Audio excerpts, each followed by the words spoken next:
With the end of Year 8 coming up and Year 9 on the horizon, these are 50 secret features in Rainbow Six Siege. Starting with the deployable shield. If you stroll on up to one, you'll find that there are small slits in design that appear where the shield gradually builds inwards. You are actually able to shoot through these small slits, destroying utility such as frostbits or whatever it may be.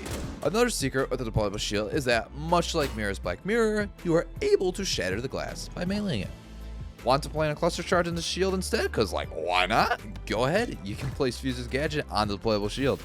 This is also doable with the Zombie's Kiba barrier, Osa's Talonite shield, but keep in mind it will crack if you do so, Castle's armor panel, and obviously a reinforcement. Do note though, the only surface that leaves a hole behind after the cluster charge goes off is Castle's armor panel. Also keep in mind that when you plant your cluster charge into a surface as Fuse and then detonate it, the explosive pucks will launch themselves out from right to left.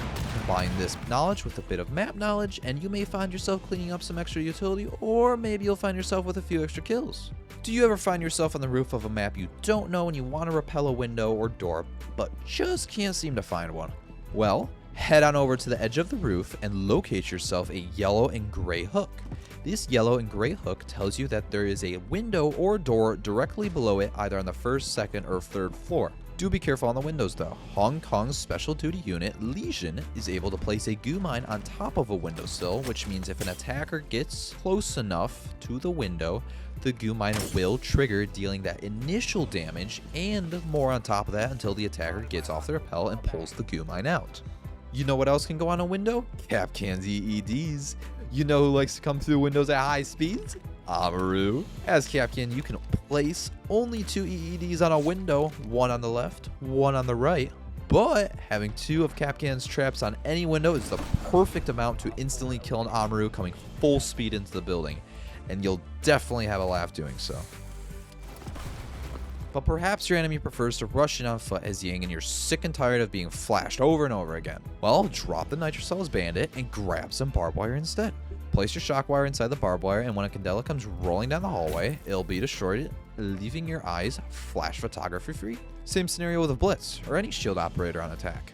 Electrify some of that dandy barbed wire, and if the shield operator walks through, their character will flinch, giving you that opportunity to take them out. If they don't want to walk through that wire and they decide to shoot your shock wire, take advantage of their head being exposed. Montang walking down your hall fully extended, the electric barbed wire will still make the character flinch, exposing the Montang, allowing him to be taken out as well. But hey, maybe you don't like playing Bandit and you would prefer to play someone like Tubero because he is truly the ultimate roadblock to any attacking rush. Ying rolls the Candela down your hallway, just freeze it and shoot it. Simple as can be. Got a hunk of metal stomping down the hallway instead? Pull out your cryogenic caster and it will A, prevent Blitz from running, and B, he cannot use his G52 tactical shield to flash you, leaving him essentially paralyzed for a free kill. But just maybe the attackers are rushing the plant down instead. Well, you're out of luck. It would make sense that Tubero's gadget could slow down the planter, giving them, cold fingers or something. However, this is just not the case, so don't expect it to do much. And on top of that, you would think that Tubero could put fire out, right? No, that's not possible either. It has no effect on fire whatsoever, so if you like playing Capitao, you don't have to worry about Tubero. I should also let you know that if you are getting pinged by Grimm's bees, freezing yourself will not do anything to stop that process, and instead you'll just be slow. If you do, however, come across the Russian sniper Glaz, you are able to freeze yourself or freeze the Glaz, and either way you choose to do it, the thermal scope will not pick up the heat signature of your character, leaving you that sliver of an opportunity to impress your team and show them how big your brain truly is. The last note to mention about Tubero and his cryogenic caster is that when mixed with Sense's ROU projector, the light emitting from the projectors dropped on the floor will have an electric failure, causing the light emitted to be turned off, then leaving the attackers completely exposed. Now let's talk about the Brazilian officer, the Maestro Main's demise, Brava. I mean, what can't you do with her? You're essentially going shopping for free. You want Jaeger's ADS? Go ahead and take it.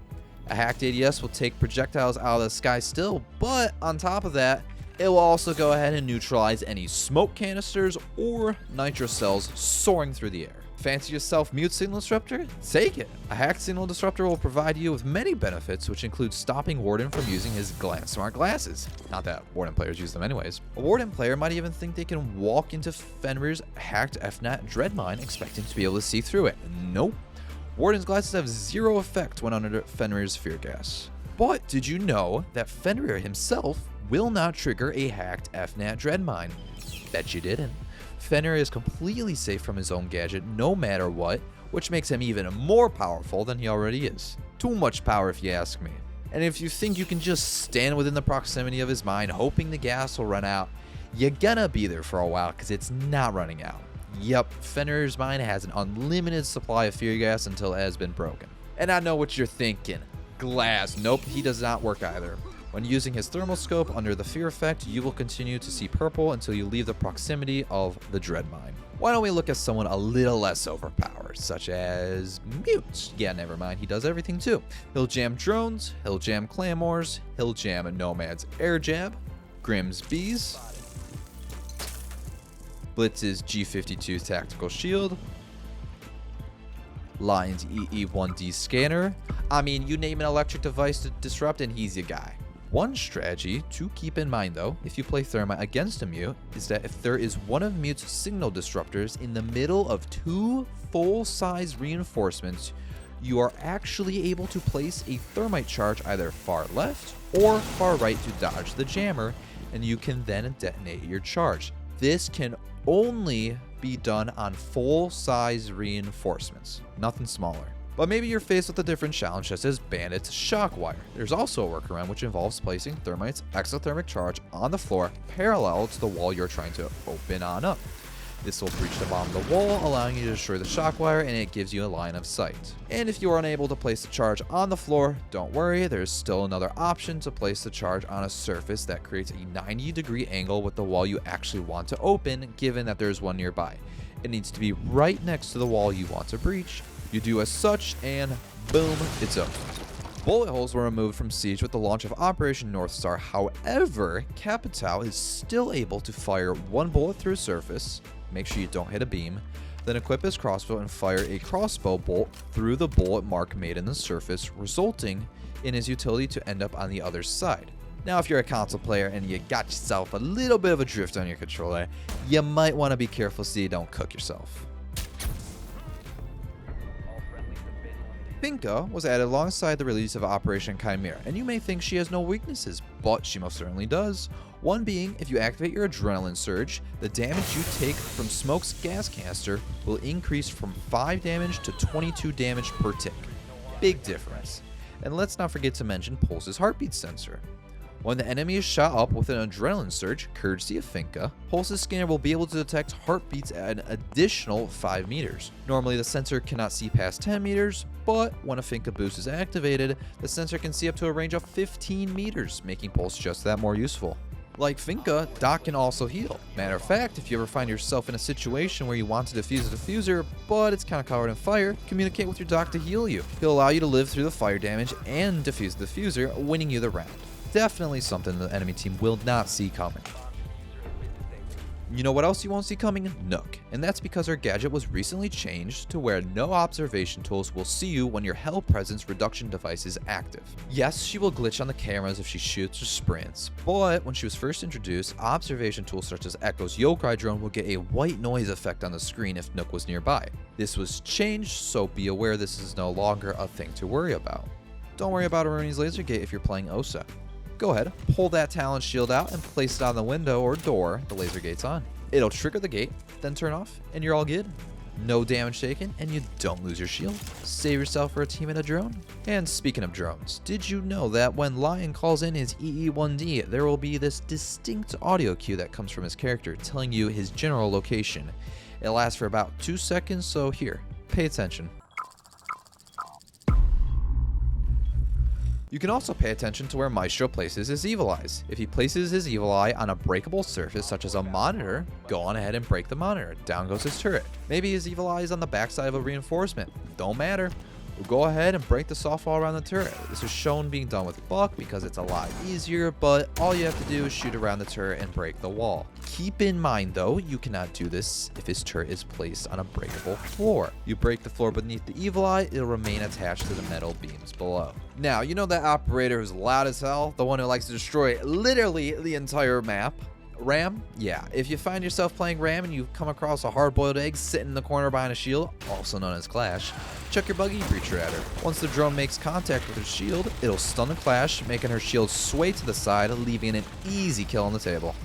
Now instead, you're a defender wanting to make an action movie entrance. I don't blame you. I got the perfect idea, but it requires Nomad's air jab. If Nomad places an air jab outside of Castle's armor panel, you are able to run into the air jab, and as long as it sends you to the right direction, you'll be sent flying through the barricade for an ultimate surprise. When will this actually come in handy? I don't know. But if there's that 0.0001% chance this will be useful, you're welcome. Something that is a little more useful to know is that while Zero can shoot an Argus camera into a reinforcement and then drill to the other side, this can also be done to Castle's armor panel. However, unlike Fuse, the Argus camera will not leave a hole drilled in Castle's barricade. Do you ever find yourself playing against the Canadian operator Frost? Maybe she likes to place 2 welcome mats on a 1-wide barricade and you just can't seem to repel to shoot the mats. Well, you are actually able to look in the window and lean either left or right to have a line of sight on the welcome mat to destroy them. This way you won't be vulnerable shooting them as you jump through the window. This only does work though if the mats are aligned perpendicular with the window.